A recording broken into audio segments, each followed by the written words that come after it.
into Eretz Yisrael is in terms of Kibbutz Sukkot, and whether it's Yaakov Avinu also from Yom Kippurim in the deepest sense, because as the Zohar says, his meeting with Yitzchak Avinu initially, that's all was the story of Rosh Hashanah and Yom Kippur, and the time in Lavan is the Aseret Yemei Tshuva, and his coming back is essentially through Sukkot. He goes, Yaakov Nasa Sukkota. So many levels we understand that liminal space into a new world. Gesema what Sukkah is about. Therefore we leave our world and we enter into a completely new perspective. So this is the conclusion of not only the Me'adin, but the conclusion of the period that the Me'adin themselves are meant to serve as the conclusion. Which is Rosh Hashanah Yom Kippurim. Instead, there's some extension over here, an extension that we need to understand fully. But we have a number of strange things, and that is that, of course, in Yemei Adin, Erev Rosh Hashanah, we're osek in Heter Nida. Yom Kippur night, we do Kol Nidre for some crazy reason. The story of Yonah, which is a transition into the Sukkah, begins with Vayidru Nidarim, which is the question of whether the Nidarim of the Goyim for Gerut and so on is reliable. When we come to the Siyum Nidarim in the Sukkah, it's very likely that it is connected to the concept of Yemei Adin. Obviously, we need to understand why, and it certainly sounds a little bit like a rabbinic photo op or a little fanciful construction. And I want to show you why that really isn't the case at all. Remember that the beginning of the Masechet talks about Kol Kinuyei Nedarim Kinedarim. That's how we begin. So you use a language that's not quite the lashon of the neder. Nonetheless, it's still considered to be binding. What exactly are Kinuyei Nedarim? Where do they come from? So this is a machlokas in the Gemara between Rabbi Yochanan and Reish Lakish. Kinuyei Nedarim may be lashon shebadu lehem chachamim liot noderbo. So it's a language the chachamim wanted to avoid lashonot of neder, because in lashonot of neder you often have neder lashem. So to avoid the possibility of using the Shem Hashem and changing your mind, and so they decided, let's make another word for it so that your natural inclination wouldn't be to use the word La Hashem. Okay. The other approach is that it's the Lashon of Umot. So it's the bastardized Hebrew that was imported into the language of the Umot Olam. As often happens, it's almost unrecognizable, the word, after a couple of steps in which it went from Konem all the way down to Konach and to Huna, things that don't even sound familiar, Korban and Konem and this. So, okay, so it sounds rather strange to us now, but if we view the etymologies as a gradual importation into English or into Greek or whatever it is, so we understand how that happened. The Lashon Asher Badu Lehem Chachamim, the Gemara says, how do we know that Lashon Asher Badu Lehem Chachamim, that the word Badu means to have made up out of whole cloth, so to speak?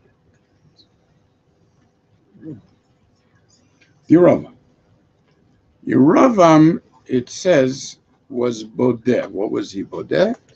He made a chag in a chodesh asher bada milibo.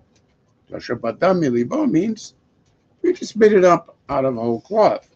That chag happens to be Chag HaSukkot, which one could say, of course, is just an awfully good coincidence for people who are big Messiahim, Sechet B'darim, and so on. And it has nothing to do with the whole issue. So let's first understand why we say Kol Nidre. Because, I mean, the truth is that you'd think that people would sort of burst out laughing at Kol Nidre. I mean, it's making such a big to-do about something so idiotic. I mean, who made a neder? Who made a thing? We're going through this big thing with the, the President Shalmala and the President Shalmata, and you can almost hear the drums beating in the background. I mean, for God's sake, what's the big deal? I got to tell you. Personally, I always have this horrible problem because I always relate the din of the Korban Pesach, and I'm the Chazan, you know. So here you're talking about it should be Shavuki, Shavisin, okay. And I'm thinking as I'm saying this, oh my God, Shalukin, Mivusholin, oh my God. And in the restaurant. Yeah. And within a restaurant. You better close the window over there because it smells. There's an open pipe in that thing. It's a shame because the air is good, but the smell is. But people don't burst out laughing. They take it very seriously. Why they take it seriously is difficult to understand. Because, I mean, it's not really on the surface an issue that bothers them in any way, since they haven't really made any serious Nedarim and Shavuos and things like that. The big fuss that we make on an Erev Rosh Hosha'ana and being, it doesn't even make sense, a lot of these things. The Nusach doesn't make sense. You know, how are you going to be Matir and Neder? Beyond Kippurim Shavar, but it's a joke. It doesn't even work. What does it make? And then we have the whole Zohar before of Shimon Bar Yochai, and he's saying the Rebbeinu Shalom, maybe you need us to be Matir your Neder because maybe you made a Neder that you're not gonna be Moshiach. So in case you need us, we have all of our, of our Bezdin, and we're being Mitzaref, the Ovei Sakadeshim, and anybody who's read that piece before, I mean, it also just seems like completely and totally exaggerated and out of any seriously meaningful idea. And intuitively, people take it seriously. And it's got to be that it's part of our underlying relationship, the nature of chait and din and teshuvah, because otherwise we just couldn't do that. Which means that it's first and foremost an underlying part of understanding ourselves and our mentalities. I mean, if it's otherwise, for Klal Yisrael to do something like this, and to insert into the Aveda of Kol Hosha'ana something that seems to be totally irrelevant, it's just really asking too much to believe. As I would like to recognize that the idea of kinuyim as being lashon asher badu chachamim. By the way, the Shita actually brings the lashon laz for badu chachamim as contrivances. Remarkable. He writes contrivance, kuvav nun red zone, right? Contrivances. So badu. Actually a brilliant word for badu. I mean, if you think about it, like what in the world? How would you translate? A contrived holiday. It's an amazing translation. Exactly. So he took Chag HaSukkot, which was supposed to be Chodesh HaShvi, and as Rashi explains, so he said to everyone, well, actually, the Chodesh HaAsif really should be Chodesh HaShmini, if you think about it, most years. So he created a situation in which he wanted to avoid, and it's interesting, There's a beautiful, Rabbeinu Bachya points out that the Ketiv is not a Chodesh Asher Bada Milibo, but instead of Milibo, it says Mem Lamed Beid Dalet Milibad. What is that supposed to mean? It's because that's a remiss to Milbad Shabtot Hashem. So Elam Moadei Adonai, which is the opposite of Asher Badu, right? So therefore, it's Milvad. Okay. But in any event, I want to suggest that the idea of the kinuyim with which we begin and open the Masechah is not simply a language issue. It touches the undercurrent of the nature of Nedarim in general. The problem with Nedarim, the essence of Nedarim, is that they are contrived. Contrived in the sense that the person creates a reality which is pure contrivance in terms of HaKadosh Baruch Hu's Torah. So as the Gemara puts it, what the heck are you doing? Where'd you get the idea that you should make this ridiculous neder? Because it happens to be something, I don't know, you want to do, you have to do, you work. So therefore, what? It becomes now part of your religious duties where everybody else is looking at you as a total, being a total idiot. And it's because of that indeed the Gemara says that kol hanoder nikra chote. Oh, by the way, guess where we know kol hanoder nikra chote, which goes throughout the Masechta. It's fundamental to the Masechta. We know it from Kohelet. Tov asher lo tidor, mishetidor v'lo teshalem, and tov b'zevedet, and onoder kol ikar, as the Gemara darshans. So that means that the idea of putting yourself into a position in which you know better than the Torah, you have your own religion. So in the same way that the Torah at times is matir, the type of activities that are govel, that come close to inyanim of Avodah Zarah, such as the inyan of being matir a boma, for instance, at a time when the Beit HaMikdash wasn't active. These things, as all the Mefarshim say, are very, very similar to the drives that make a person's connection to God something personal. He has his own korbanos, his own sacrifices, his own vision of reality.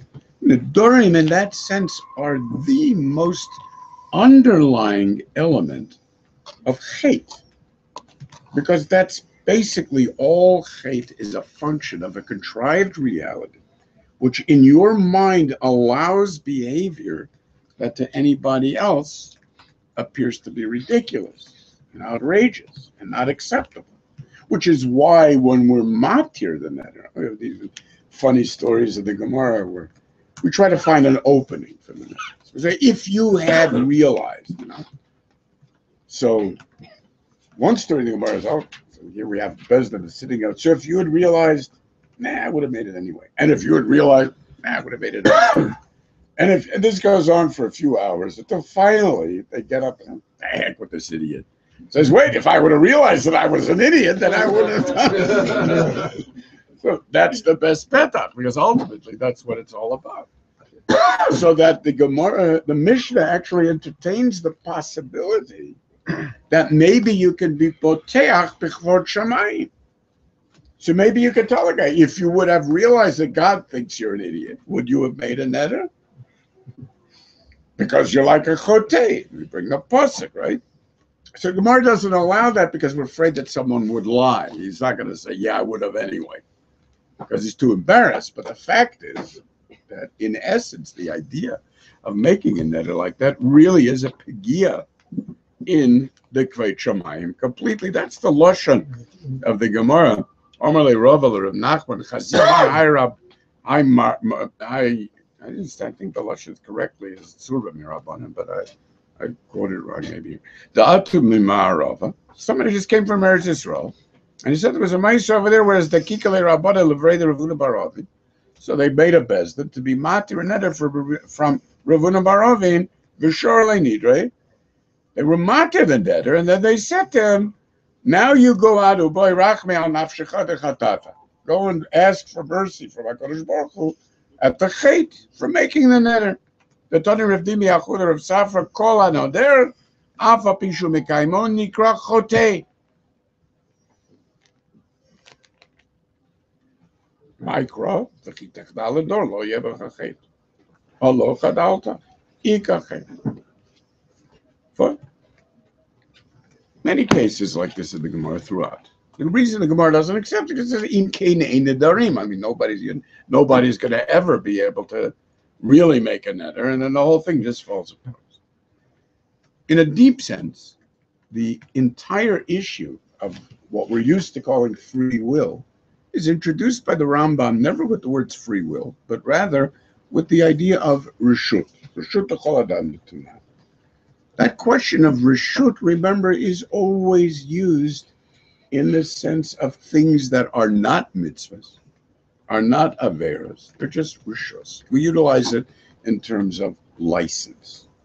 License, in essence, means your opportunity to go out and create your own reality. And this is what basically your choice of Ra means in the end. It's not sustainable. And there's entire societies that live complete non-sustainable lives, being fully aware that they're non-sustainable, and yet recognizing that a contrived reality that can last for a while is good enough for me. I don't need more than that because I'm comfortable with that. Which means that in essence, we're talking about the interrelationship of what is contrived to, in the end, what is evil. Because that which is not, and which is not part of the truth of Torah, is creating a God out of whole cloth. By the way, it's strange that that's the word in English for whole cloth, because cloth, of course, is bad, which is badav milibo, which is really strange. Which is fabricated. Fabricated. It's excellent. Wow. As opposed to the second. Wow. That's amazing. That really is strange. They say it's Think man of of the that. cloth. Hmm? They call them the man of the cloth. Yeah, the man of the cloth. Excellent. That's good.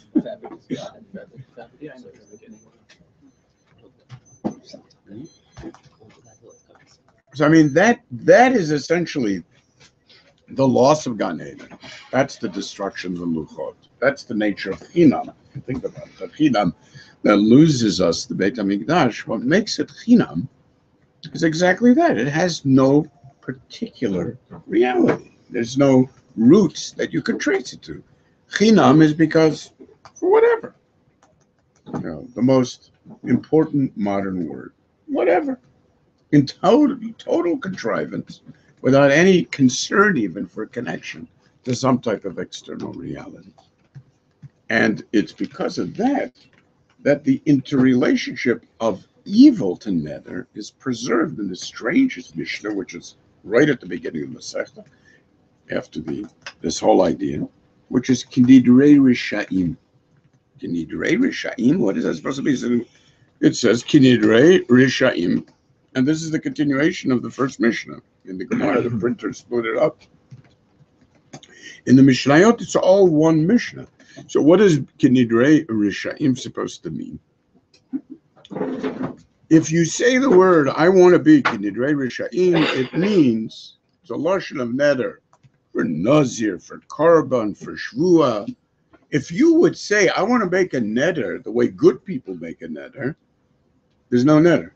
Lo amar klum. There's no such thing. So you're saying Nidrei Kisharim, Lo amar klum. So that means that there's obviously some fundamental relationship. I mean, otherwise it's so weird. Nidrei Rishaim. Meaning that if you want to say that Kol HaNoder is Nikrach Chotei, you call that Nidrei Rishaim, as if that's what we're looking at. This is what evildoers do. They make the Dorim. I mean, I think of more exciting things than that. So what we're talking about, therefore, is some fundamental connectedness to what lies at the roots of evil. And what lies at those roots is contrivance, essentially, is leading a life that doesn't really mean anything. That's so deeply part of the concerns of Sukkot. I mean, that's the whole Koheles, really. But it just doesn't make sense. None of this makes sense. No, and he goes out there and he tries this and he tries that, and and he contrives a life, and it works for a while. And then he says, and then I turn around and I look at it, and it's just all a bunch of garbage. It's all Gam Zehevel and Gam Zehevel and so on. So it's almost as if it's built in to the nature of Sukkot. And of course, that would be the reason that Yerovam would specifically be driven crazy by the Chag HaSukkot. I mean, that's exactly would be the point. As a matter of fact, I mean, there's some strange relationships. Because remember, it's Chag HaSukkot that's the final step, not only in the Yemei Adin, but if you take a look in the Gemaras, you take a look in the Haftarot, and that we read during Chag HaSukkot, it's also the final stage in our vision of Geula. So we talk about Milchemet Gog uMagog.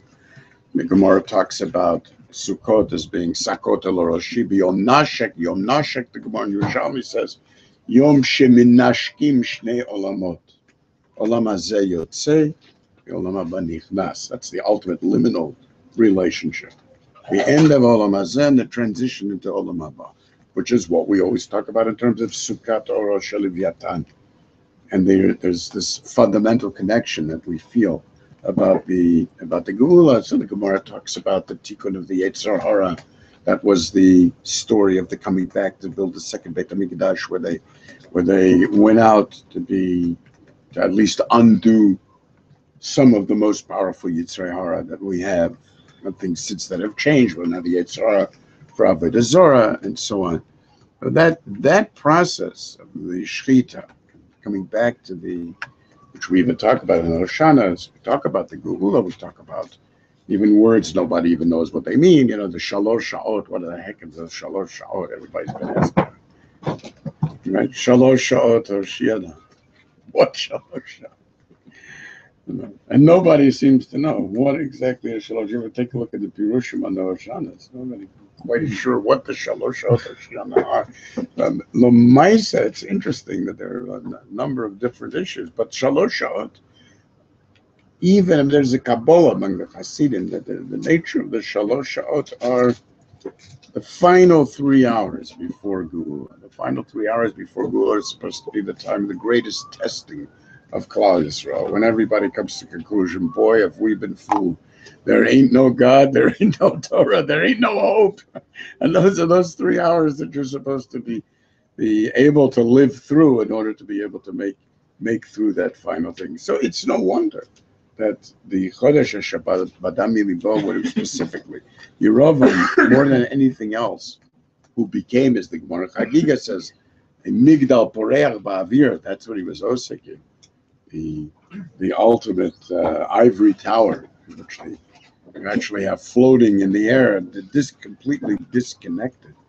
That is very, very much part of the story. This beautiful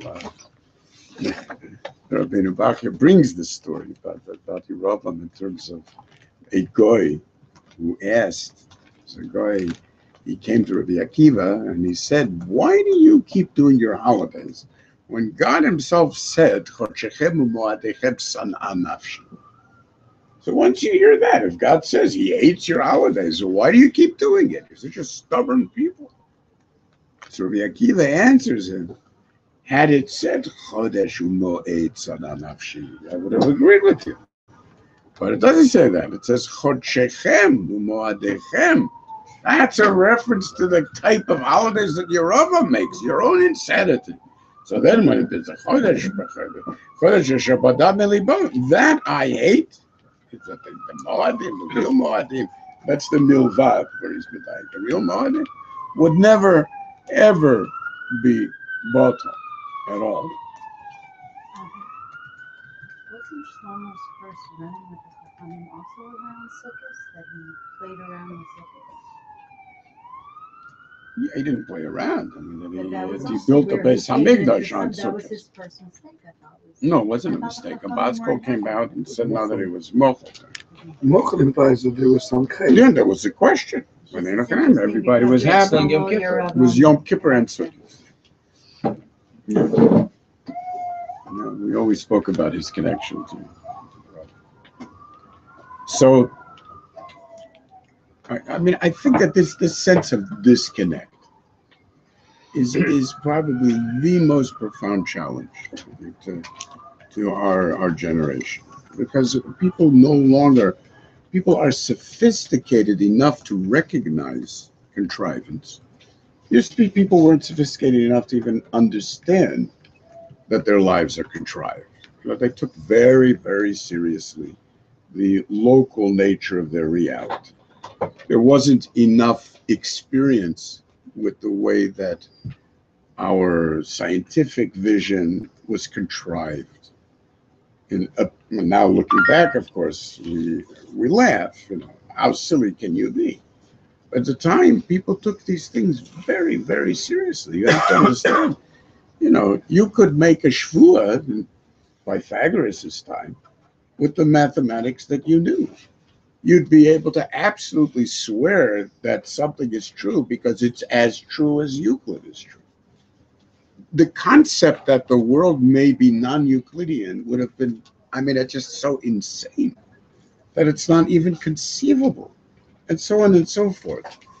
You don't understand the difference. People take this for granted of what the world has gone through over the past century in terms of certainly 2 centuries, in terms of the challenges and the changes and the recognition that all of the things that you once thought were true, not only were not true, but they were just a laughable, primitive approximation of what it is that a monkey would think if he had a little bit of a brain. And people were absolutely committed. I mean, this is, you could die for this, you killed for this. I mean, to suggest that something is different. The difference that makes to us in terms of how we understand the contrivances, the religious contrivances, the conceptual contrivances, the foolishness of what we're ready to swear is real and true, and how impossible it is to conceive of anything different. Nobody thinks that way anymore. On the contrary, the immediate response to something that is too sure of itself is that the surety itself is a absolute sign of contrivance. Because how in the world could you feel that way? Why would you feel that way? I mean, when even the Torah makes it very clear that there's arboim v'teisha ponim of heter and arboim v'teisha ponim of visser, of tuma, or of heter, or elu metamim, which is of course part of Koheles itself, who is searching for this entire approach. That's divrei chachamim kedarchonot kebasmerot metuim. So as the Gemara says, I mean, your response is, so how am I supposed to learn Torah if everybody's got another opinion? Elu b'tarin, elu b'tamin, elu osim, elu b'tirin, elu posim, elu b'kshirim, ech ani lomei Torah me'atam. And that's the point that the Gemara Chagiga says that Shlomo is making. That that's the only way. If you think that there is a particular way, that you haven't learned to be ateos l'chaka farcheset uknei lecha lev mevin lishmoa et divrei hamatirim v'osim, etc., etc., then that is not Torah that you're learning at all. It's just belief systems that make you comfortable. And therefore, for all intents and purposes, you're just making the darn. So when we get to this sense of contrivance, we finally arrive at a point in our history, Klal Yisrael's history, where people are very disturbed, even when they don't see where they're living lives of contrivance. They no longer trust their emotions. They no longer trust their conclusions. They no longer trust their experiences, because we just have too much data of how easy it is to be fooled by all of this. And because of that, the chashash of contrivance itself is already enough to take away any willingness to invest in any connectedness to things. So that when indeed there is a chashash, and so when I opened up with this sense of the accusation of complexity and contrivance, this is not something personal. This is something that is affecting the ability of an entire generation to relate to the Torah as it is. Because it is so obvious that the structures and the way that things have come about are contrived. And in terms of our own vision of dealing with a reality that has so changed in every other element of life, and the one thing in which supposedly we can't change, and we have no idea of how it is that these things are still supposed to be meaningful because they were meaningful 2,000 years ago, and now utilize language that seems absurd to us and exaggerated, or whatever it is, that therefore we're not able to look at it, we're meant to accept it as givens, is extremely disturbing to people. Not simply because they sense no development, but because they sense contrived. I can make myself believe in all of this. Yeah, I can get up there and sing Kol Nidre and pretend that it's meaningful, but deep down in my brain, I'm hearing shlukin, mevushalim, and so on and so forth, right? Because, what in the world is this supposed to mean? So obviously, getting to the much more fundamental levels of what is really a neder, it begins to make sense. It's not a contrived concern. It's the ultimate concern about contrivances. And the idea of coming before Yom Kippurim to talk about and to recognize that I'm so sorry about this stupidity.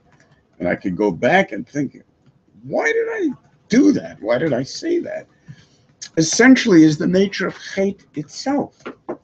Because in the end, the concept of the charota, the idea of change, these words are the same words that we use for tshuva, remember?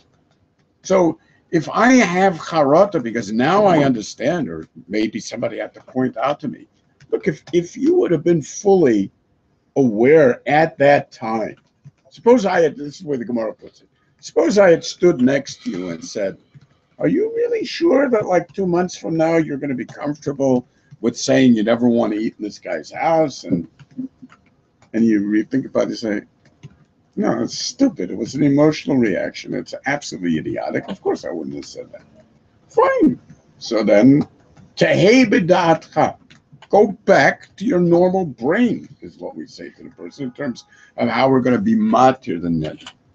That's very much part of what tshuva is all about.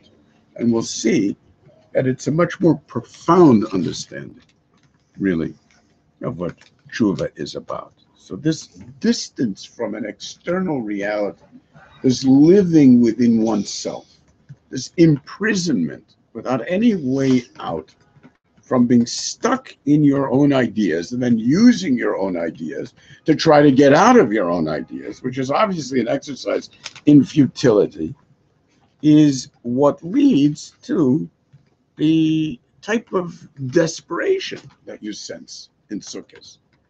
People have become desperate. Well, these insane Simchas Beis HaShoevos where nobody is happy. And there's Simchas Beis HaShoevos. Everybody is there believing there must be a way for me to feel happy because this is a Simchas Beis HaShoevos. So maybe if I sing harder, I'll be happy. And there's just a sense of this awful emptiness and the concerts. And where in the world is the Simchas Center supposed to be? I mean, it's all escapism. And all of this, I mean, you read in the Hallel, Kol Adam Kosev, and say, yeah, that's more like it. Really, a little bit of seriousness, this Yizman Simchasenu. I mean, even Kohelet seems miserable over exactly these same issues, right? This idea of a petach that we use for neder, which was so much part of the Churban itself, because that's the story of Yiftach, of course. He refused to get a petach, so they call him Yiftach, out of which came all of these problems of the Dorim and the issues that are embedded in Tisha B'Av and in Tu B'Av and the ideas of the distances in Klal Yisrael that were never meant to be. They were HaKadosh Baruch Hu's acquiescence for contrived realities of the interrelationships between the Shvatim, and were never meant to be indicative of what the Torah really wanted, and so on and so forth. It's exactly these issues. We use exactly the same word for tshuva. So when we read the pasuk, Pitchi li achoti rayati tamati, that Pitchi li, if you take a look at the Zohar, you take a look at the Midrashim, Pitchi li always means Tachli petach. Shomachat, but in different lashonos, in different places, everybody's aware of Pitchuli, Pitcha Shomachat, and Yeftach Lechem Pitcha Shelulam. But there's many midrashim that use that lashon of petach in terms of tshuva, exactly the same way we use charota in terms of tshuva. So neder, tshuva, chet, kol nidre, understanding the Dorim, bada, and contriving realities are so fundamentally interrelated. And because of that, we understand that obviously it's always going to be, these inyanim are always going to be interrelated. And that's why it's beautiful, the lashon of the Gemara, the final end of tshuva, the Zohar says, is Hosha'ana Rabba. And the nature, it's really weird because he uses mamish the same language even. It says, Yiravam Yatzam Yerushalayim. And Rabbi Chanina Bar Papa says, what do you mean, Yatzam Yerushalayim? I mean, that sounds sort of final. This means, yes, Sheyatzam Mipitka Yerushalayim. He left the Pitka of Yerushalayim. The Pitka is the future, the vision, the care, the involvement. This was the moment at which he cut himself off from everything through being You would say from that petach, and that's mamash. That's the lashon in the Zohar of Pitka itself. Pitka, Rashi says, means cheskat Yerushalayim, hakatuv, v'chatumba. Anything about Yerushalayim, whatever Yerushalayim is muchzeket to ultimately become. He doesn't want any part of it at that moment. So he doesn't want lo lachzor ba leolam, lo litol chelek ba'avodah, and so on and so forth. The Zohar uses exactly the same language in terms of Hosha'ana Rabba. So what does it say? Ad shiafuach hayom v'nasu hatzilalim. Nasu hatzilalim. Of course, the sukkah is tzel. Nasu hatzilalim would mean it's the last day of the tzel of the sukkah. Beautiful to you, Kiddush. Right? Hosha'ana Rabba Mamers. Hosha'ana Rabba Mamers. So this is that these dinim are waiting. Ad shiafuach hayom. This is like Ne'ilah plus plus. Ad shiafuach hayom v'nasu hatzilalim. So therefore, Stachazik adita dina be'alma. HaKadosh Baruch Hu Yosef HaKrusaya de dina lamedan alma. So HaKadosh Baruch Hu is sitting on his kisei to don the world. Right then, Ahu Yuma. Right then on Yom Kippur Pitkin Ketiv. The din is written down. This is what is meant to happen to this person, and that's part of the Chatima. And everybody's in there. But Izachi Barnash the Yetuf Kaviyah, somebody is Zolcha to do Teshuvah, so then they're torn up. It doesn't matter what your din was, it could still be torn up. And so after Ba'atzar Kuchabrichu Zabik Amed Barnash Yuma de Kippur, Yuma de Teshuvah, here HaKadosh Baruch Hu presents us with this amazing opportunity to do Teshuvah. So Itav Mechatoi Tav. Good, you do Teshuvah, that's wonderful. The Ilol. But if you didn't do tshuva, pakid malka lebichtam pitkin, HaKadosh Baruch Hu says, okay, sign the petek. All right? This is terrible. Vaida tshuva bailis talkabinei. Oiva, voy. But talgin le'adahu yuma bata de atzeret avit minal lecha. We wait until the very last day. Ad shenosu hatzlalim. The ova tshuva shleimata lakame more. If by then you were able to do real tshuva, then itkaru, they're still to be torn up. And they're handed over to the police, so to speak, the santira that carry out the din on the person. So that means that we have a particular kind of relationship of petek in which it's still possible to see ourselves as being, this is crazy, that's not me. It's nothing to do with me. It's part of the dinim of tshuva, is that a person reaches a stage in which he's thinking, I mean, that's just not me. A person changes his name, moves his place, starts a completely different life. Just as La'avdil, Yeravam leaves Pitka, Shal Yerushalayim. So even if you did tshuva on Yom Kippur, this is the day to complete that tshuva. And the antithesis to tshuva is this neder. When what's amazing is when we read on Tehillim, this is an unbelievable thing. We have these strange special Shir Shal Yoms during Kol HaMoed, right? So the Gemara goes through, okay, what do we do on each one of the days of Yom Kippur? So what we do of Sukkot, so what we do on the Shir Shal Yom of Kol HaMoed, the second day we read Tehillim Nun. For some reason, right? Mizmor le'asaf, and we Tzion Mechlal Yofi Elohim Ofia.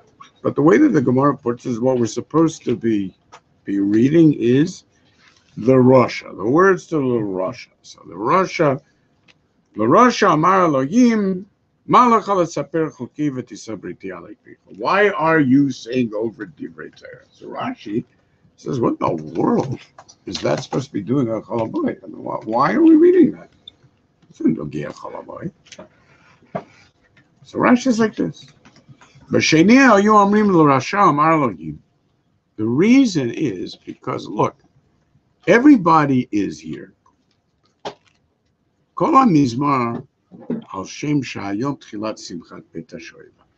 Everybody's here to be happy, right? Okay. And the strange thing is that the people are Nesaf Lazar, the mitzvah Sachag, and they're smeichim for Simchas Sachag. So we tell the people who don't feel that, I don't understand. Did you do tshuva? What are you doing here? Why are you here in my house? Now, this, of course, is exactly the Rambam in Ilchas Tshuva, in which in Perek Shvi he is machadish exactly these words, right? So the meaning of the HaKadosh Baruch Hu saying, and Rambam extends this to everyone, that this is called Remos Chatzeroi. You're sitting here trampling over my Chatzer. Is that mi b'kesh of mi etchem, which is exactly the same words as Rashi. What are you doing here? What do you mean, what am I doing here? I came for the Simchas Pesach Shoeva. Yeah, but you're an ass. You're not supposed to be in the Simchas Pesach Shoeva because there's no connection to the Simchas Pesach Shoeva because you're leading your own ridiculous, contrived life. So if there was any interest that you really had, then you would actually be here. So how can you, on the one hand, not do anything to make your life in some way consistent with the reality which is mine, and at the same time come in and say you're here because you're attending the Simchas Pesach Shoeva? This is supposed to make sense.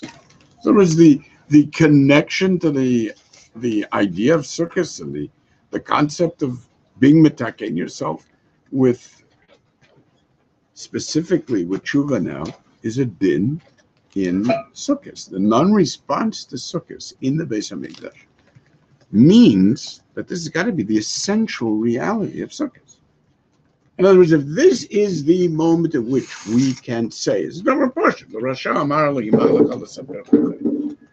What does that mean? It means that the presence of Sukkot, being in the Beis Hamikdash on Sukkot, is this question. The person is always going to feel, what the heck am I doing here? That's exactly what people feel. What am I doing here? So it's Sukkot itself that is goring that issue. But that was your Rebbe's. That's why he couldn't stand it, and he had to change it. Exactly. That was his challenge. Of the Beis Hamikdash period. That was the crazy. Who says it? That whenever you come near the Beis Hamikdash, anyone who thought he had Rabba. That was the Meshech Chochmah. It was amazing. Meshech Chochmah says the ultimate test of whether you're for real or not is when you come to the Beis Hamikdash. Because then you may think like you're on this amazing madrig. You come to Beis Hamikdash and everything feels stupid. Thinking, how come I'm coming to the Kotel HaMa'aravi and it doesn't do anything for me? Because you're stupid. Because you're living in a different world. Why should it do something for you? And this is the Rasha Amar Lo Yimalach Al Saper Chachai, or mi b'kesh of mi. Did I ask you to come to the Kotel? Why don't you stay home? And then you're going to come here, you're going to say, gee, it don't do anything for me. Damn right, it don't do anything for you. I didn't tell you to come in the first place. It's mamish, but it's unbelievable. This is the way the guy's going to feel, which we say, Amar Elohim.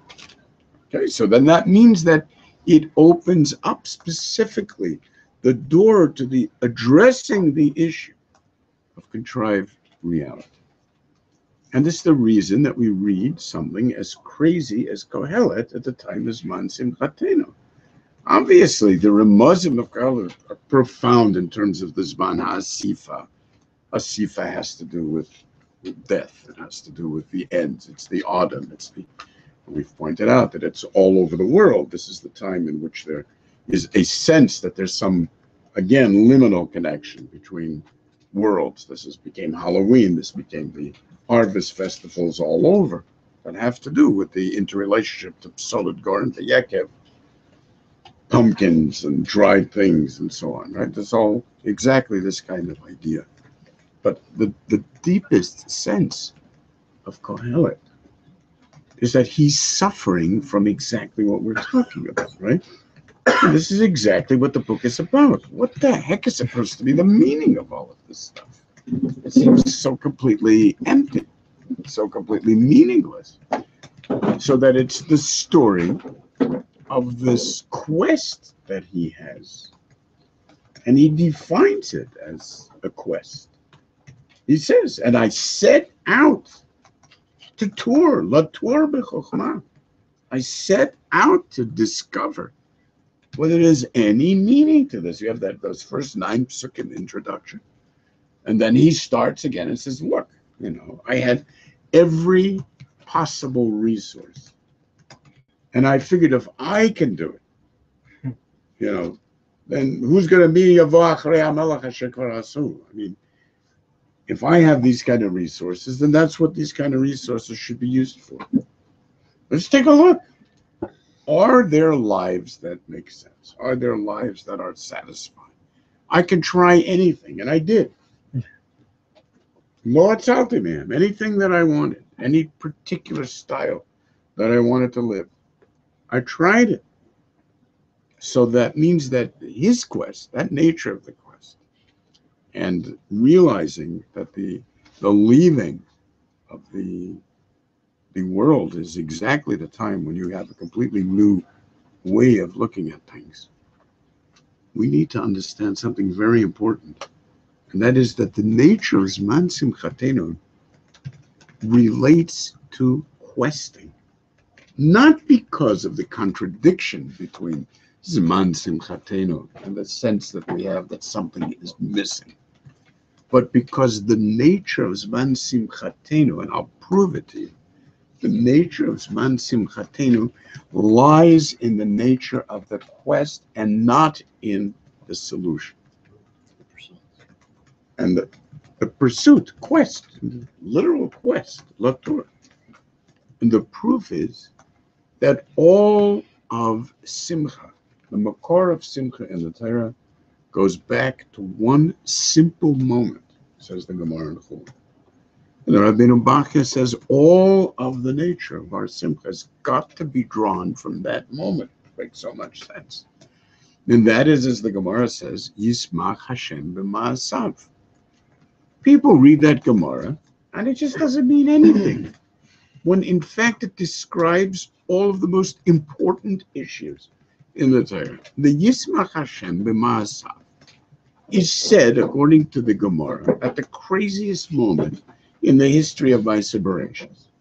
It's the moment in which there's the transition between the tzivoy of HaKadosh Baruch Hu, that the trees should come out, each tree according to its species, and the grasses should grow.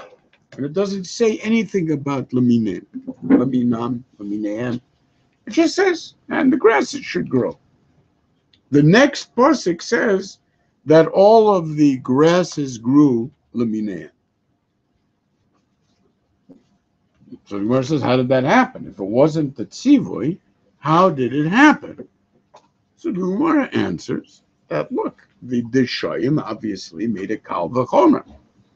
If trees, which are much more easy to identify according to their species, the Torah was careful to make certain that there shouldn't be any mixing of genes. So al achad kama v'kama is something so small, moss. I mean, that's all we need. Is if we keep our DNA open to free sharing, we're just going to end up with being one completely indistinguishable green covering in which nobody's going to be able to see any differences. And so the commitment at that moment of the Desha'im, miyad yatsu l'mineihem. This becomes nogea la'halacha, whether the dinim of kilayim are defined in mixed DNA of things that were included in the original tzivoy, or whether the kal v'chomer that the Deshayim make mean that you are responsible for maintaining genetic integrity even of Deshayim, right? Okay. What's the shape? Grasses. Low-growing plants. Try to understand what the implications of such a thing are that sound so esoteric. That's the most amazing thing. The Yismach Hashem b'ma'asav, the first moment that HaKadosh Baruch Hu senses the joy of creation, is when the world does not follow his instructions. The first joy in the Ma'aseh Bereshis is where the world attempts to discover itself, where it begins to care about itself, where there's an idea that the insertion of a concept of genetic integrity becomes so fundamental to the ultimate achievement of the evolution of all species, in which initially, remember, that evolution is driven by free sharing of genes, right? Early stages of evolution had absolutely, and that was the best possible thing. That was the Cambrian explosion, and that's what brought us all of the amazing, amazing potentialities of life early on in the story, because there wasn't genetic integrity as our own genes contain today. Completely different organisms and totally different subsets of DNA that don't get transferred with the rest of our DNA, that maintain maybe a maternal line of DNA and so on and so forth. We wouldn't be here today if we didn't have those stages. So for the world to achieve a moment on its own, that there needs to be a point at which a particular line is preserved, we no longer share freely, is an immense achievement. It's a new understanding of how information plays a role in the world's own achievement of that information. And that's what Yismach Hashem B'Ma'asav means. The result of that first step is your personal tshuva. You see why that's true? That quest ultimately for what does it mean to be a blade of grass becomes in the end, what does it mean to be me? Because information integrity in its ultimate sense is not going to be limited by simple structures like DNA, but by much more complex constructs of information that go way beyond the ideas of simple molecules that are just a few billion base pairs long. You know, we're talking about the possibilities of human conceptions and about creation of entire visions of reality. I mean, it makes a joke of DNA. So al-achat kama v'kama, that initial search, which brought the initial simcha, the joy of what it means to be able to create in a way in which you now see, for the first moment, the hopes for creation are going to be achieved. Why? Because one day will come when human beings like us sit in a sukkah and try to figure out, so what is it all about? What is it for? What can we do to make it happen? How can we become ourselves? Are we part of a Maisa Bereshit that exists outside of ourselves? And what is our place in it? And so on. That's innate in the initial quest. So when Shlomo HaMelech is searching, that's not a contradiction to Simcha. That is Simcha. We mistake our lack of knowledge. We mistake our confusion for being misery, because we think that we're supposed to be ending up with solutions. So the frustration and not understanding what's going on, which is the very frustration that leads people into buying into contrived realities, you see? Why are we led to these contrived realities? Because we're so unhappy not being able to control, to understand, to grasp in the literal sense. Worst possible thing, grasping things, which is all pen yishlach yado. That's exactly it, because everything has to be grasped, and everything has to be understood, and everything has to be about me in the end. Whereas in reality, anybody who searches to be part of a world that is outside of the imprisonment of his own contrivances and his own mind and how it functions would be driven away from that completely. So the only way to freedom is to learn, on the contrary, what it is that Kohelet says. This is the Simcha. The Simcha is in the actual search and in the understanding that in the end, the only thing that will get you anywhere is to be able to be in a position in which the tshuva is an outgrowth of the Yismach Hashem B'Ma'asav, and that becomes the greatest Aveda. That becomes the period of Aveda, the greatest Simcha, if it's participation in the world as it is instead of participation in the world as you wish it to be. And it's because of that that Sukkot is so fundamentally attached, again, to nature as it is. I mean, you read through the Hosha'anas. I mean, it's just simply unbelievable. We do this every year because it's so important to remember. It sounds literally New Agey. Who made up these crazy things? Who makes up songs in the shul? Adam uveima, revivim l'shalma, adama mi'er, behema mishakelet, goren migaz. We're worried about the worms in the goren and the dagan midaleket. And oh my gosh, the zayit may have nesh, and the poor olives might fall off of the tree. What are we going to do? And what if the chita is attacked by locusts? Oh my gosh, teref bigovai, yekev biyele, kerem mitola, plekesh miarba, meged mitzatzal. And what about people feeling miserable? Nefesh mibe'allah, sova misolam. All of those sheep out there, Adarim midalut, God help us. Parot, what happens if there's a shidafon? Parot mishidafon, or son mitzmitut. Oh God, shibolet mitzinama. Tvua mechasil, nishia likba, shichim lekomema, adanim la'atzma, prachim la'atzima. Make war? No, flowers. That's tzmachim legashma. Really, I mean, it's amazing. We've heard of this kind of stuff in a shul. I mean, I understand for a tree hugger, this is great stuff. I mean, they could sing those shanas, go round and round the tree, and at the end they all hug the tree together. It's wonderful. This is those shanas that we're talking about, like the ultimate aveda, yofil. I mean, even the mizbeach now becomes, you look so pretty, mizbeach, yofil. This is the way we really do aveda.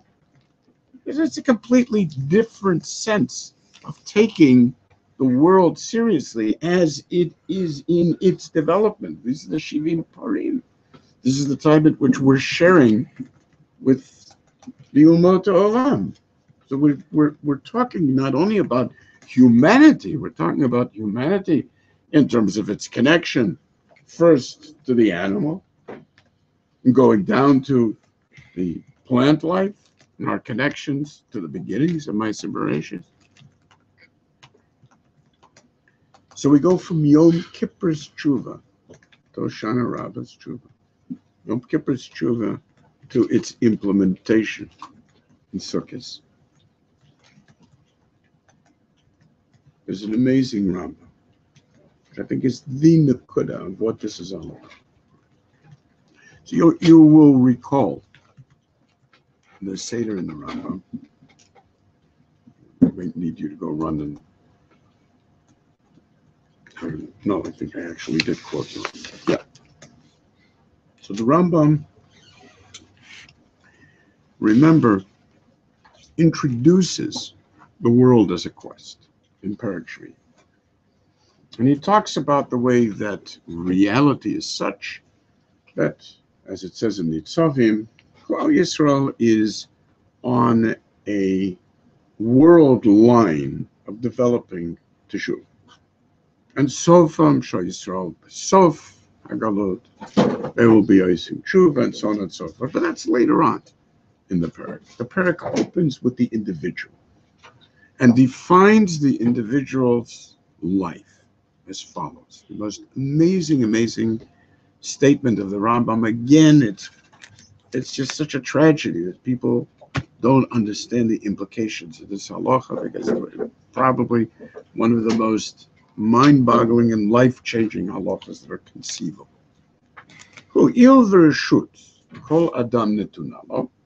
Since every person has this ability to live with this license, person should always be trying to do teshuvah. And maybe even linor kapav mechata'av, which is sort of a strange way of putting it. I mean, that's supposed to come first, Let go of your hate before you do no. And even linor kapav mechata'av. Why? Kadeshi yamut v'hu ba'al teshuvah v'yizkeh lechayei olam haba. so that he should die is about tshuva. And bizochet olam haba. I mean, really, couldn't he just be mishtadel to do tshuva so that one day he will ultimately achieve, tshuva shlema? Work on tshuva. Is that what you're trying to say? Work on tshuva. You're trying to tell me there's a good reason for you to work on tshuva because, if you die, you don't want to die. Not as about tshuva. You want to go to olam haba. So in order that you should die as about tshuva, you ought to work on tshuva. I mean, look, you could say that, but it's a very strange way to say that it's in order. Where in reality, what the Rambam is saying is that leading, and remember that Rambam was based on the amazing Mishnah, in which Rabbi Elazar says to do tshuva the day before you die. And this Talmidim ask him, Rebbe, how's a person supposed to know the day before he dies? Good point. That's a very good point. Kol sheken, he should do tshuva today. Maybe he'll die today. And obviously, he didn't change his mind with the kol sheken. And so the Rambam sees in that Mishnah two totally different halachas. And he even brings it from Koheleth. V'kach amar Shlomo b'chokhmato. B'chol eit yu begadecha levanim b'shemen al roshcha al yatzar, which we just read today in Koheleth.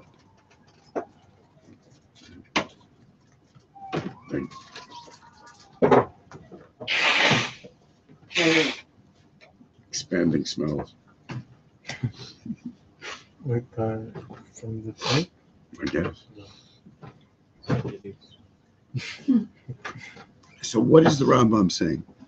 Rambam is saying not the reason to do it is Kedei Sheyamut. What it is that you're doing is Kedei Sheyamut v'hu ba'al teshuvah v'yizkeh l'chayim l'olam. If you lead your life, he's saying, Rabbi Elazar is saying two things. His response to his Talmidim, who obviously were not asking V'chi Yodea Adam, and therefore this is ridiculous. His response to those Talmidim is that's a totally different issue. Oh, you're saying you could do tshuva today? You're afraid of dying today? So go right ahead, do tshuva. But what about if you can't do tshuva today? And then what? I say, don't think about dying then. Think about living. Every day of a full life is the day before you die, for all intents and purposes. How do you live? That's what he said. How do you live? You have to live with tshuva. The Rambam is saying, look, there's two halachas. Number one, your life should consist of teshuva, because that way, kedei sheyamut, yizkeh l'chayei olam haba. And then the second halacha is, le'olam yireh adam atzmo kilu hu notel lamut. Maybe you're going to die in a minute. Shema yamut b'shato, lefichach yashuv michatav miyad. There's a contradiction, the same contradiction as in Rabbi Eliezer. There's two completely different issues.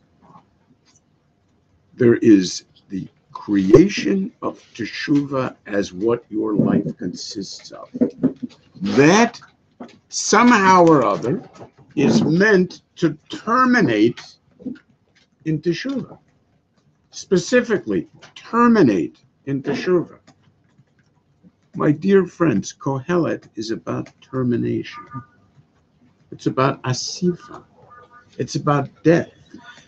It's about tov yom hamavet miyom yivaldo. Because Sukkot is about termination. Sukkot is about I left the world. Leave your life, which you believe to be kavah, and which you're taking very seriously, and forget about it.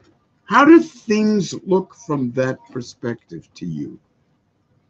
The din of the interrelationship of Yom HaKippurim's vidui of Yom HaKippurim, which is not real teshuva, in which he now is mitakein his ma'asim, and he mentions he doesn't say anything about that.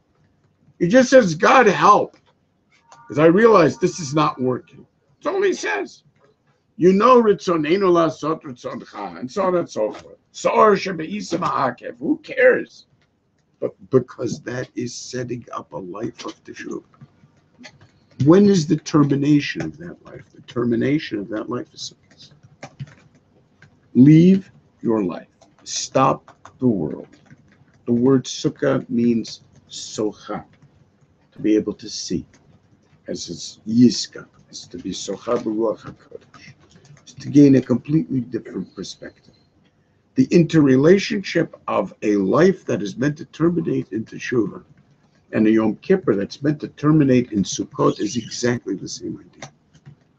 And what it means is exactly the same thing that it means for Yisrael to say that the entire idea of Klal Yisrael is that it's a work of teshuvah in creation.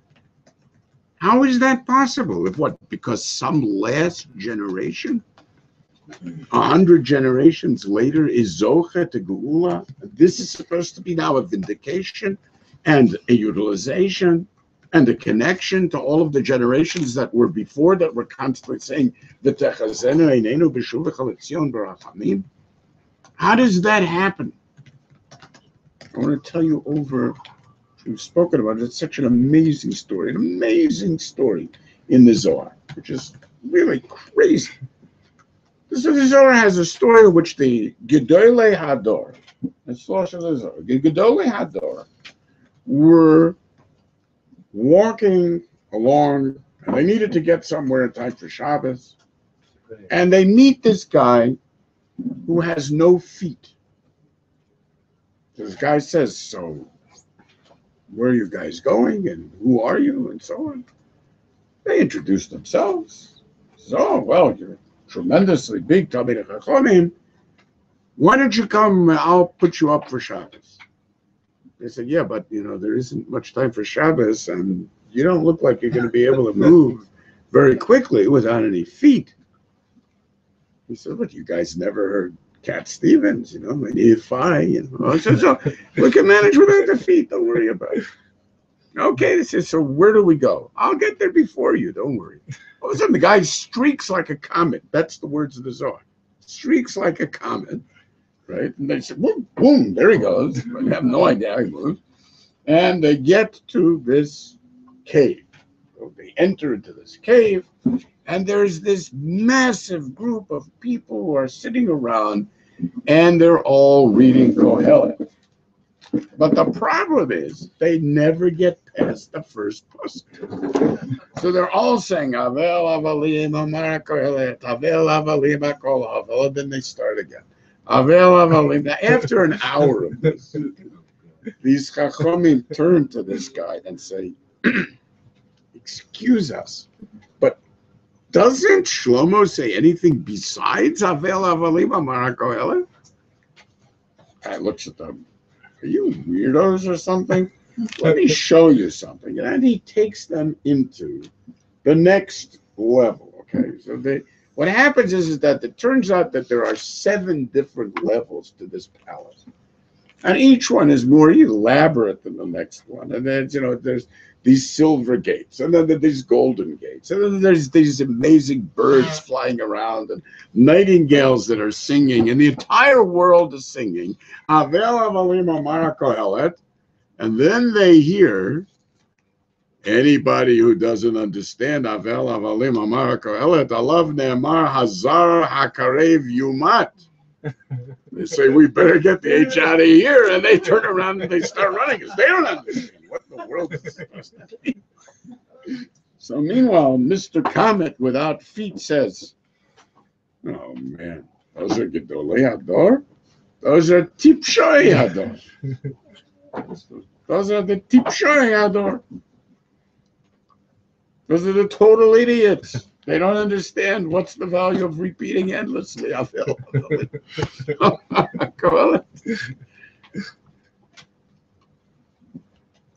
There's an amazing meaning to all of this. Absolutely amazing. Why are they Tipshoi Hador? Why does it introduce them first as the Chachamim? So first of all, you should know, we just read Parshat Ha'azinu. Remember that in Parshat Ha'azinu, it says, "Al Hashem tigmulun zot, am naval v'lo chacham." The Targum of Am Naval V'lo Chacham is Amma de Kabilu Oraita, the nation that was Makabel the Torah. How in the world is that Am Naval? Right? So there's a beautiful Gra.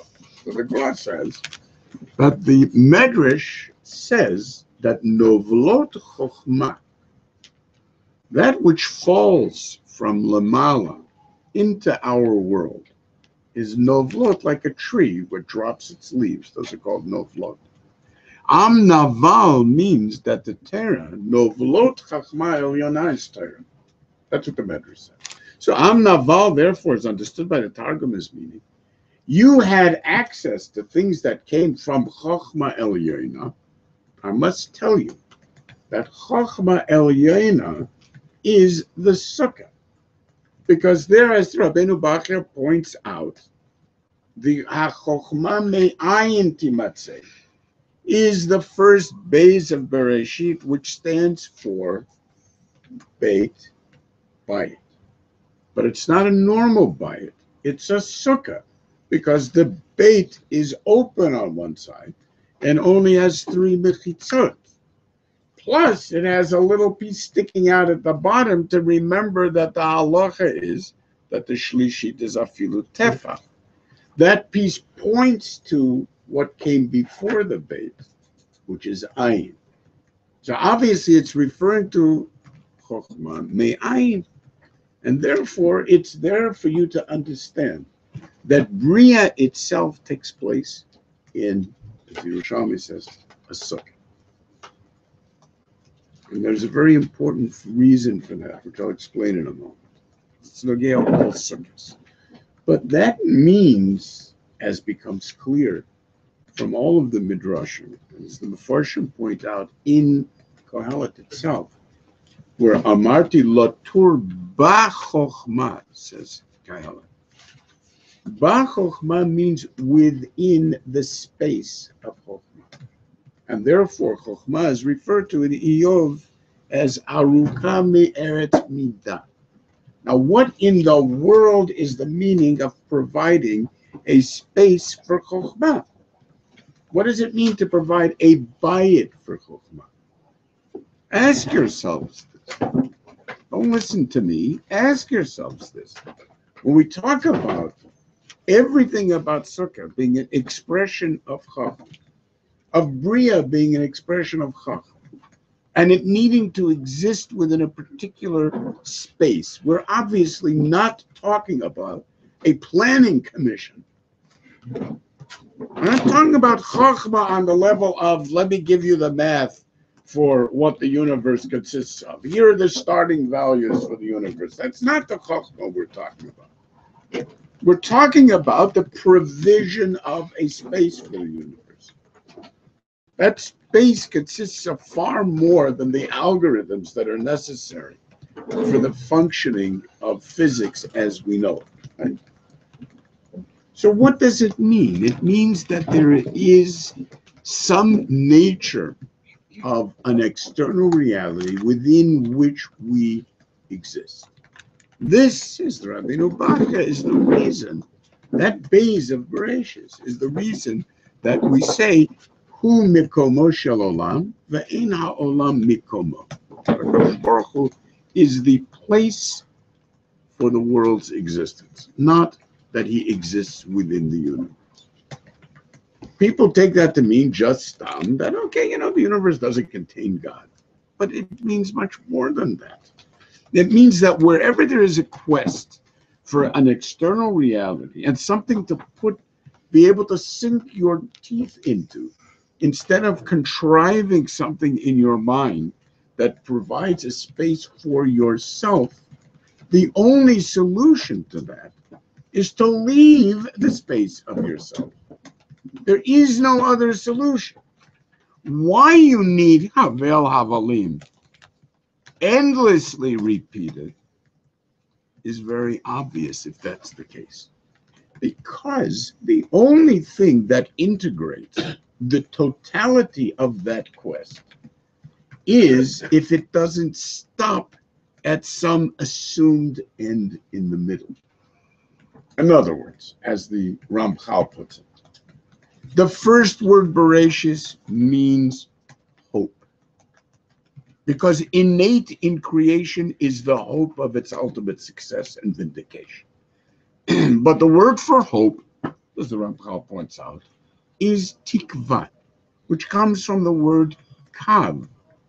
The word kav means that there is a line, a traceable line, a lifeline that extends from beginning to end. We call that the livyasa, because it's melaveh the entire time.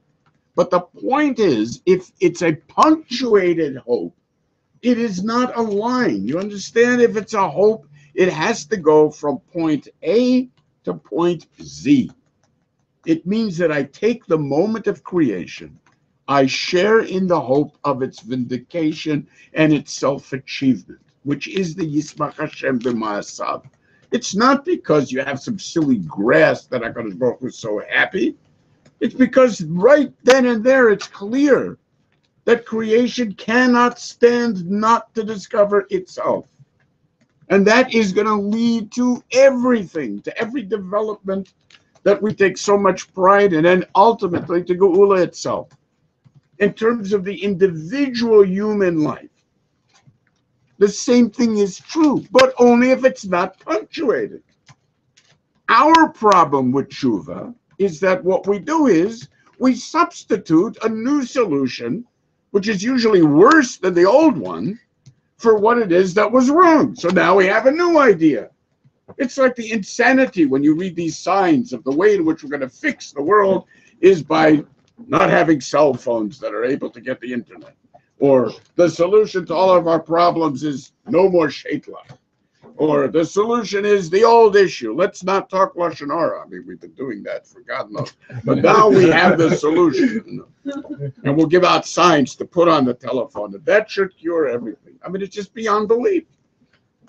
So unless, and this is the way Ramchal puts it, it's the sum total of every single generation's continued commitment and investment in that line that allows the last minute, shalosh sha'ot, I talked about before, 3 hours. Those 3 hours contain within them the hopes of every person who ever believed and committed his life and led his life in terms of a tachazena inenu. It's not something that just happens. It happens because of a massive conglomeration and confluence in which everything suddenly becomes real at that moment of opportunity, when the perception becomes so clear that there's no longer anything left to hold on to. Totally. But that's the moment of death. That's the moment of Klal Yisrael's death, so to speak, those shalosh sha'ot, which is the basis of that Hasidic Kabbalah that I told you about. Obviously, because that's what it has to mean. We talk about Milchemet Gog Magog being a 3-hour war. That's what it means, that shalosh sha'ot. Doesn't matter whether it's this kind of nuclear war. That's not the point. The point is that it's keneged, that which allows the entirety of everything that was invested to finally come to its own conclusion. And this is what the Rambam is saying about a life of truth. You always believe that you're not getting anywhere. That's what he's saying. So you weren't able to be menar kapav michata'av. Fine, but were you mishtadel? Is this what you were concerned with? Did you walk around thinking, so what can I do about this? Yes. So you think that isn't going anywhere. You don't understand that at the moment when it becomes clear to you, you have nothing else to invest in. You do not need to hold on to anything that is garbage. This is the last minute of your life. What do you want? You certainly don't want the garbage. Every last thought that you had throughout your entire life is building towards a moment of non-contrivance. But if you don't lead that kind of life, then you don't have any end. You don't have any integration. Nothing. And that's exactly the idea of the relationship of the Yom Kippur to Sukkot. Why do you need to always say Havel Havolim? Because what we do instead is we have solutions. Those solutions are always contrived. Why? Because they're all about you. They're not about entering into a different space in which there could be a reality that you might be able to respond to. Oh no. They're about better solutions for how I can better do and achieve all the things that I want to achieve, want to be me and more me. And it doesn't matter whether that me is in terms of how do I become a better Eved Hashem? How do I become a bigger Talmud Chacham? How do I have a larger share of Olam Haba? It's the same absurd nonsense, which nothing else in the Bria is concerned with except you. So how in the world could that possibly be a contribution to anything, especially to yourself? It's just becoming more and more involved in your own contrivances. That's the point. So if you're constantly reading, and this is what the Zohar is saying, these are Gedolei Hador, these are Tipshei Hador. Because in order to be a Gadol, you can't have a solution. You have to be able to look at yourself in the mirror and say, what an idiot. The moment that you look at yourself in the mirror and say, oh, now there goes a Choshev Yid, it's hopeless. Totally hopeless. So as soon as you arrived at the moment in which it was not Havel Havolim, you became a Tipesh. And in believing that there's no value in repeating Havel Havolim every moment of your life, you're Mitipshei Hador. Why? Because the Novelot became separate leaves that just fell off of the tree of Chachma.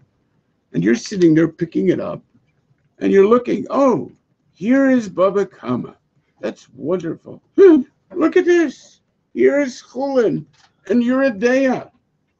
And now I'm a Buki Atzum and Chulin and Yeridea, and I can ask it any question, anybody. So, and what happened to you? This was meant to be the pticha, the pitchili. This was supposed to be the opening into a real world for you, in which you now enter the same universe in which I, HaKadosh Baruch Hu, am. And what happened? Instead, it became yet a new way of becoming anti-Hevel Havolim, a new way into achieving the grand chashivas, which is myself. What it is that the Rambam says is the nature of Simcha Shal Mitzvah and the Simchat Beit HaShoeva is exactly that. Me, she mechabed et atzmo. In these kind of circumstances, it goes to Simchat Beit HaShoeva. You think we allow any idiot to sit and dance in the Simchat Beit HaShoeva? You think that L'Rasha Amar Li Malach L'Saper Chuki is not part of the Etzem Halacha? You're not allowed to dance there. It's only someone who really has achieved that madrega who's allowed to dance, because everybody else is not in the least bit interested in anything but putting on a show. So people will take pictures of them. Look how beautifully I dance, and look how beautifully I sing. And if it isn't about the other people looking at him, then it's about himself looking at him. But the bottom line is that all he's concerned about is, what does this look like? Yeah, exactly. Self. Not just that it has Yeah. self-esteem. Isn't that tshuva itself? It's only contemplating tshuva. What? Better. Hevel Havelim? Yeah. No, because I haven't let go yet. Isn't it It's letting the go? it's the path to tshuva. It's the path to tshuva. Have I changed my meisim? Can I change my meisim? Do I have something which allows me to change my meisim? No. Have I been menayer kapay michata'ai? Have I revisited my past? Why not? But- What? Isn't that all it's Because needed? I'm still connected. The Yishtadlus can bring me to a moment in which I can finally let go. But until I can finally let go, it doesn't culminate in the truth. Notice the Rambam doesn't say it culminate in truth. Culminate in making me a Baal Teshuvah. A Baal Teshuvah is very different from truth. A Baal Teshuvah means an individual is empowered, who owns Teshuvah, is the Baalim of Teshuvah. In the Mela, there's nothing that is untouched by him. That's the ultimate weapon. Is able to do anything with that Teshuvah. That fits in with the Rambam's description of Teshuvah Gemura, that he has become a Baal Teshuvah Gemura, not Teshuvah Gemura. I don't want to go to be Golei, but that amazing ability to let go in the end demands tikva, hope, and that hope is the hope of that quest. And the moment that quest has solutions, interim solutions, which require now a new life to try to figure out, oh, it's still not working. Gosh, I guess I better start thinking about that. Means that the kav is not a true kav. So Shlomo HaMelech's repetitive, he keeps doing this. It's a repetitive theme.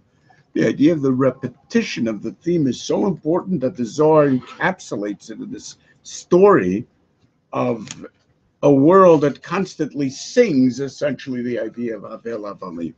But that really itself encapsulates what it is that he's doing throughout, in taking every element and saying Gam Zoev, Gam Zev, right? So in other words, whatever it is, if it's going to be Tachat Hashemesh, if it's going to be within my mind, then there's absolutely nothing to do with it. So the integration of that idea is exactly what the Rambam is talking about. And let me explain why and how that integration takes place. We talked about the Beis of Bereshis. We talked about the Bayit. We talked about Chochmah. We talked about space, conceptual space. We know that the Simchat Beit HaShoeva is the place where we're Shoev Ruach HaKodesh. That's as Tosfos explains from the Yerushalmi. And this is why it's called Shemisham Shoavim Ruach HaKodesh. We know that Yonah Hanavi himself, the one who was actually Yoshev in a sukkah, became, as Tosfos brings from the Yerushalmi, he became a Navi in the Simchas Beis HaShoeva. That's where he was able to draw his Nevi'us from.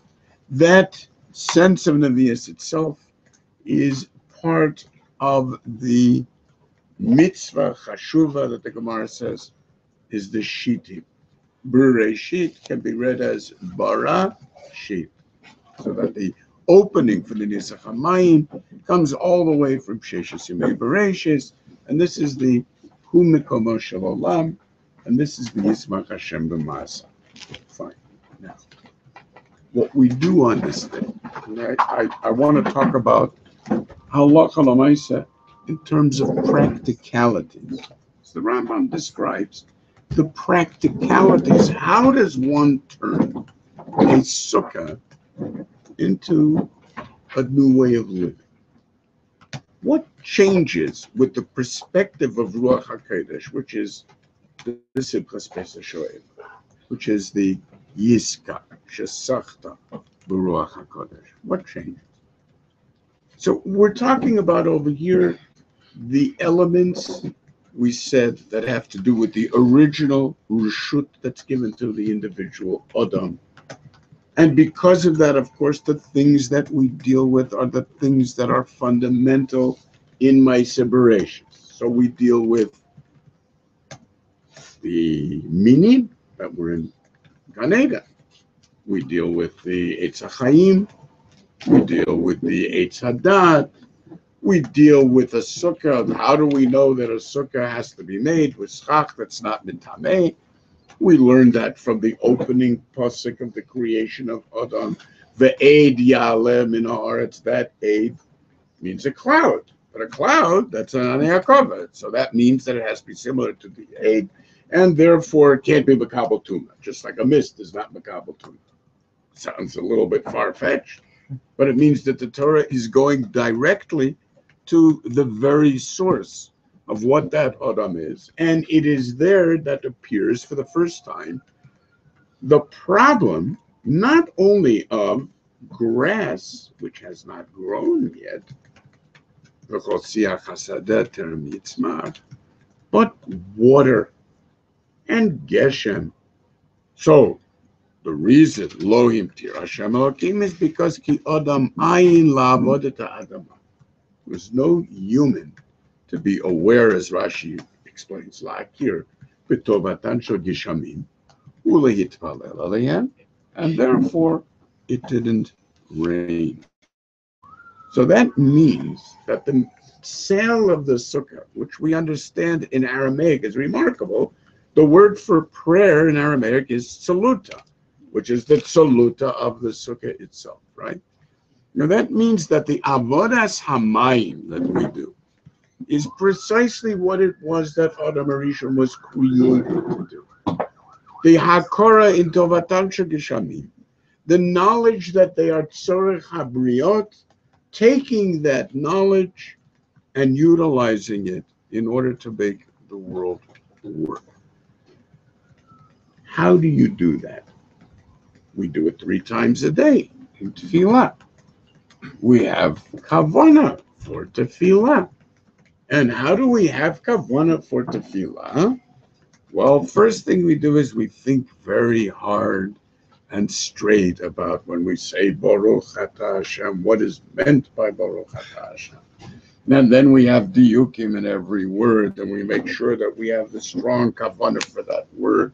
And if you go down to the kotel in the morning, there's the minyanim with the real kavanah that take 4 hours for saying Shemana Esrei. The more of that kavanah you have, undoubtedly, the better your tefillah is. The Rambam says, he describes all the things that are ma'akev the tefillah. So if you don't have kavanah for tefillah, you're not yotze the tefillah. What is kavanah for tefillah, says the Rambam? Well, ketzad hiya kavanah, sheyifanet libo mikol hamachshavot, v'yireh atzmo kilu omed lifnei hashchina. Now everybody takes that to mean clear your thoughts of any shtuyot and concentrate on your davening, which is exactly what he does not say. He says kavanah of tefillah consists of not thinking.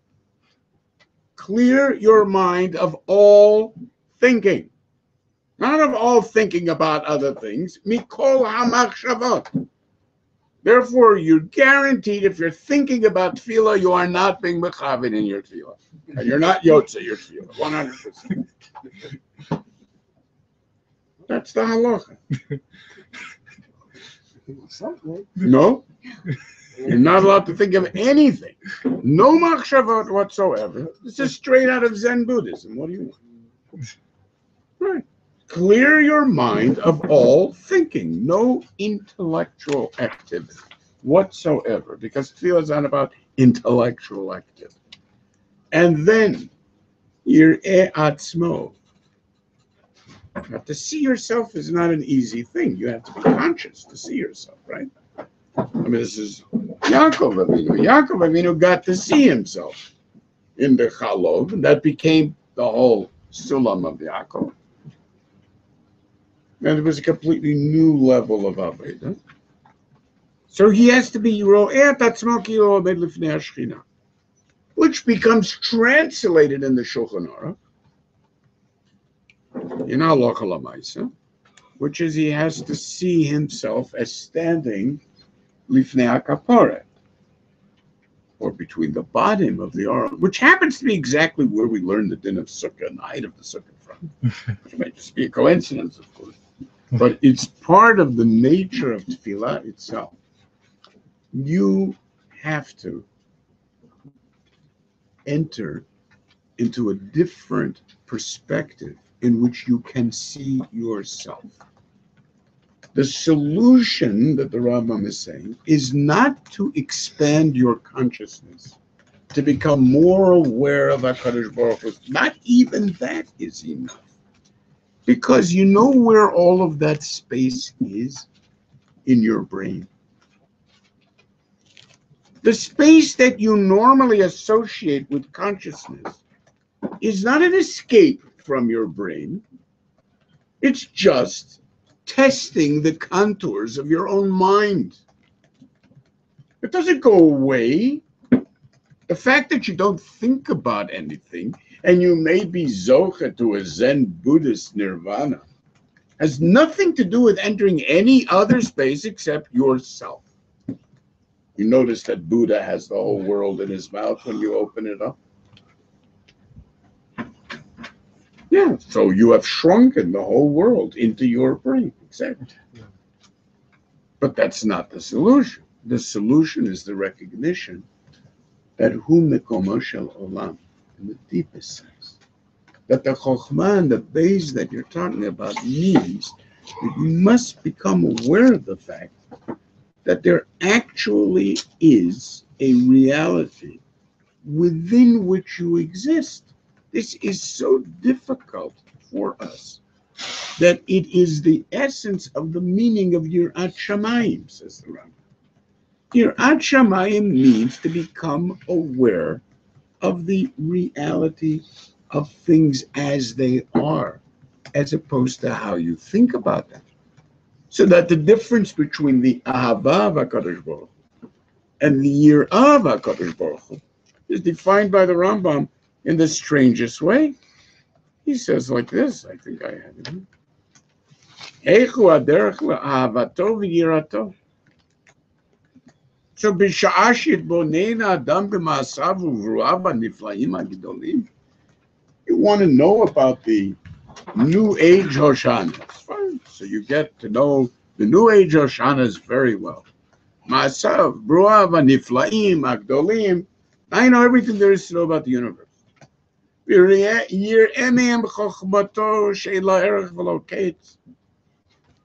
think that that's entry into the Chachma Elionah, that we're talking about the Navlut Chachma?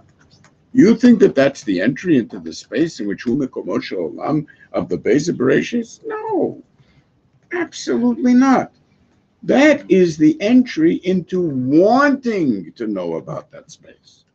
Mitaveh tava gedola leida Shem HaGadol. Yeah, sure. You want. That's all it is. You want. Okay. And what's the next step?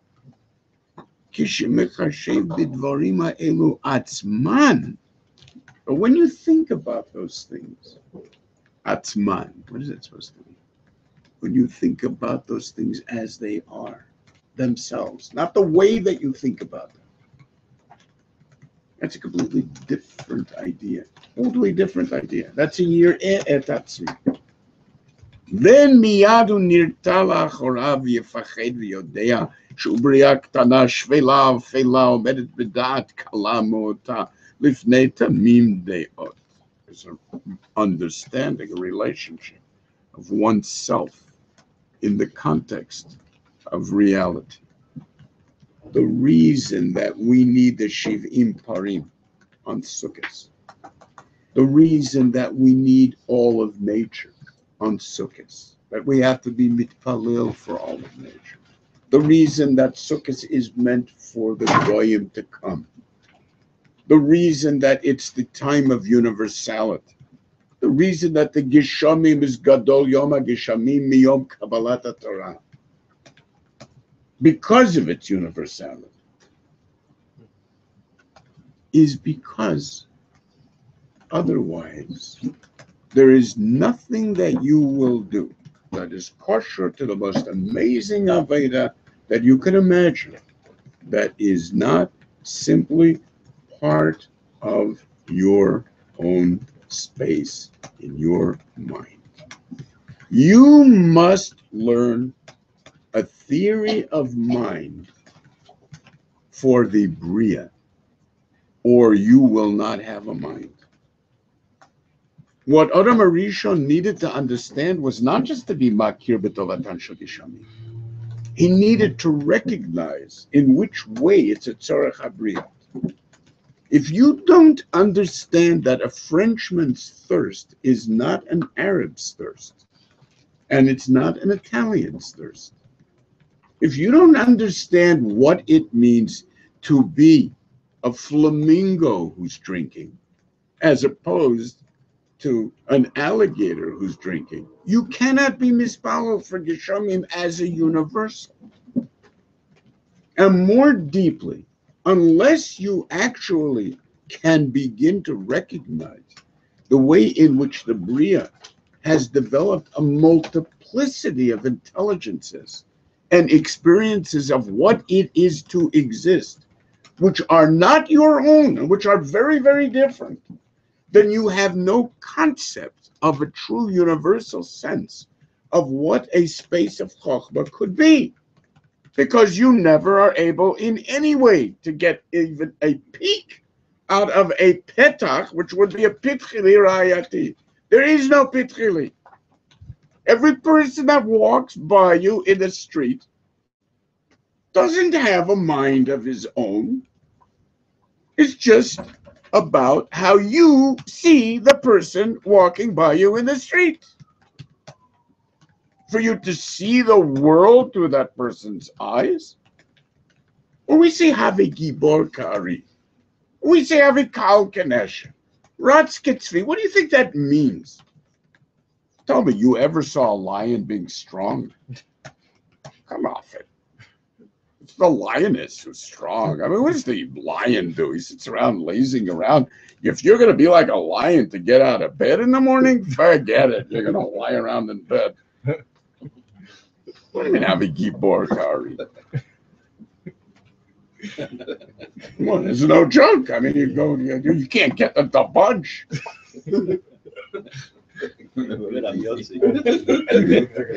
That you're Yotzi. Yeah, that's it. No, have a gibor kari means literally have a gibor kari. You need to feel what it is like to be a lion. To be a lion, the strength of the lion has nothing to do with big muscles. It has to do with the essence of Gevura. Think about being a lion for a minute. Seriously. Try to get a theory of mind of a lion.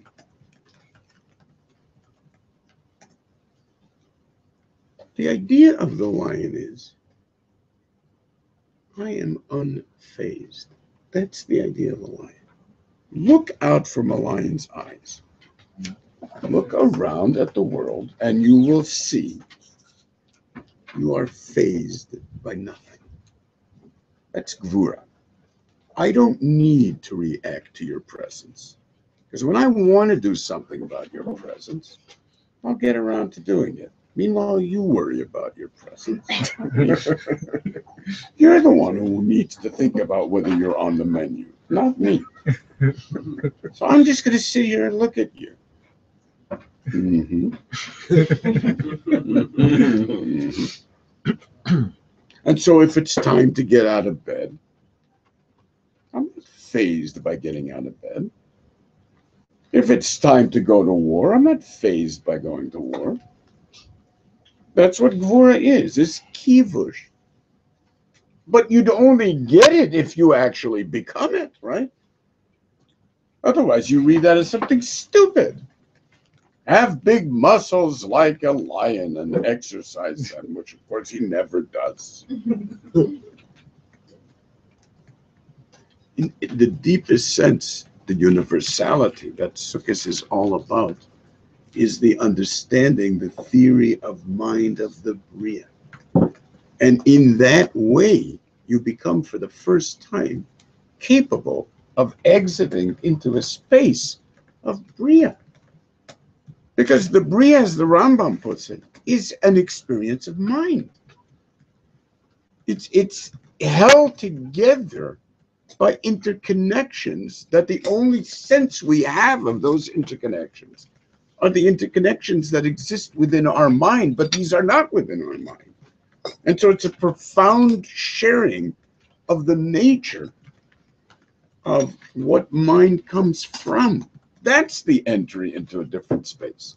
And the ultimate expression of that feeling is, believe it or not, this is the Rambam puts it. I read to you from the Rambam in Hilchos Tefillah. But if you take a look at the Rambam in the Moreh Nevuchim, describes this sense He says the same thing, by the way, about making sure that you don't think about anything and that you have your mind free. He talks about it there in terms of Kriyat Shema as well. A person shouldn't be thinking about anything. Should just understand where he is. But the point is that a person, he says, gradually, who does this, gradually grows into a machshava that is so clear, in which mitchazek haseicha, mitpashet oro, mizdakeket hasagato, sameach b'ma she'iseh. You begin to sense the joy of what it is, the pure existence in that space. V'haya ka'asher, a person like this, Hashalem, ba bayamim, umitkarev lemavet, gadla hasagato zot ma'od, v'hasimcha ba'azaka zot, v'acheshek, for it becomes so great, gedelim ma'od, until his death is that neshika, which the Rambam says that isn't death, it's the opposite of death. And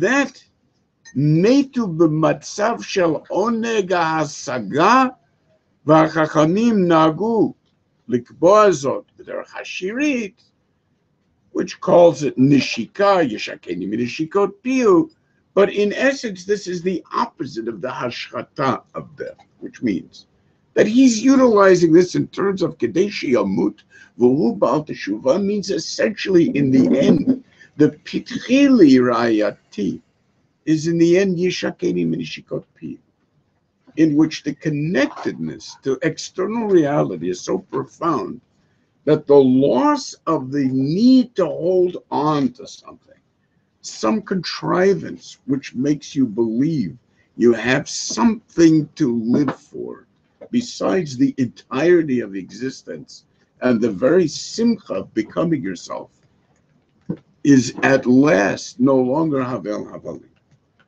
The outgrowth of that quest is the most astonishing thing, because it's all built of what was not only Havel Havalim, but were the byproducts of Havel Havalim. It's the psolet goren v'yekev that you create your sukkah out of. In exactly the same way that your life is constructed out of psolet. It's all junk. This Havel Havalim, everything that allowed you to be you. You're saying, but it's all not understood. Exactly. It's v'nasu hatzilalim. What would you like? Where was Moshe Rabbeinu's sukkah?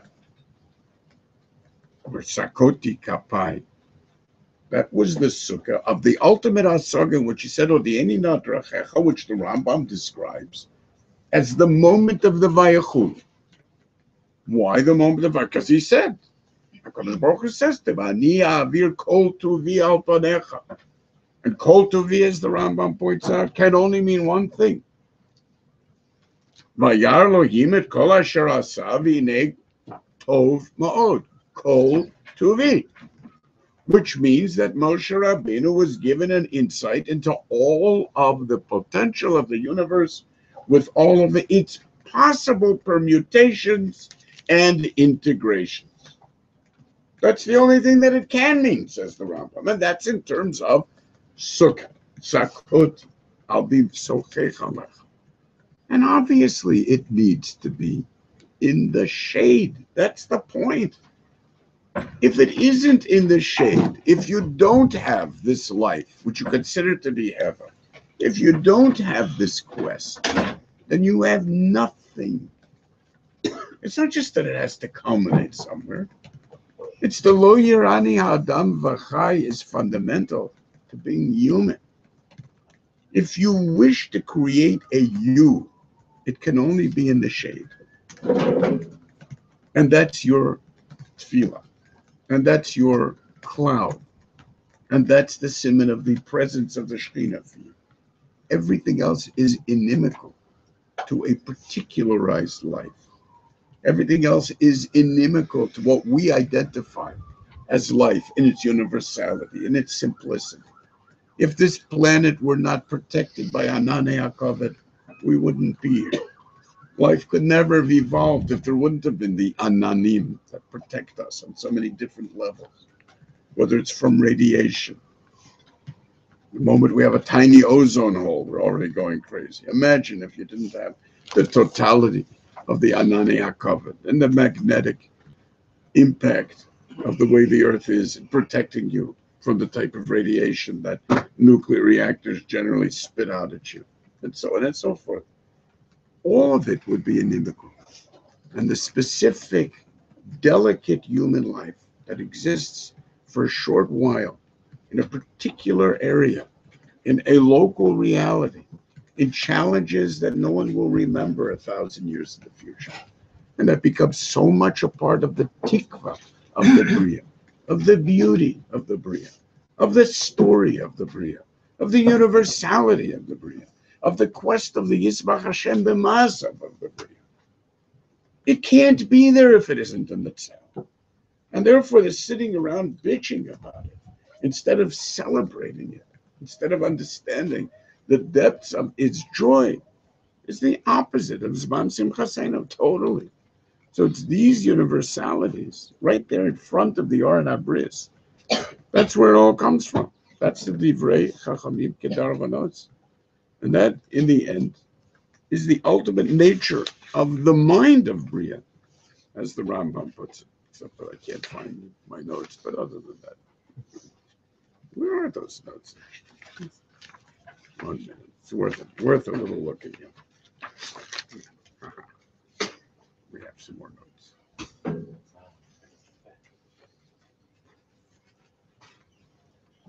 Ultimately, he says, he talks about Moshe Rabbeinu.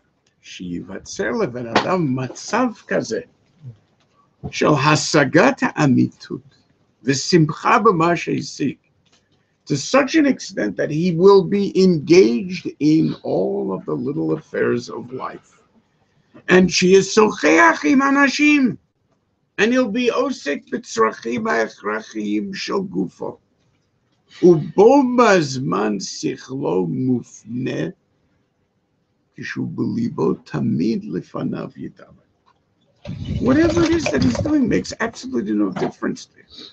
תוך שהוא עם בני אדם בחיצוניותו, he looks like he's just like another human being, going to the same bathroom as every other human being, dealing with the same checkbook as every other human being, talking about the things that you need to do when you go around. This is why it says, Ani yeshena v'libi er. I may look like I'm asleep in this heaven, but my heart is alive and awake.